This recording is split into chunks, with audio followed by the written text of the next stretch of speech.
ഇതുവരെ നിന്നോടു പരിഭവം മാത്രമേ പറഞ്ഞുള്ളൂ, എന്റെ പരിതാപം മാത്രമേ പറഞ്ഞുള്ളൂ.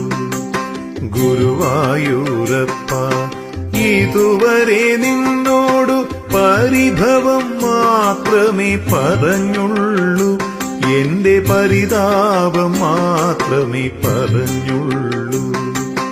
അവിടുത്തെ കാരുണ്യം ഓർക്കുമ്പോൾ ഇതരുതായിരുന്നെന്നോ തോന്നുന്നു.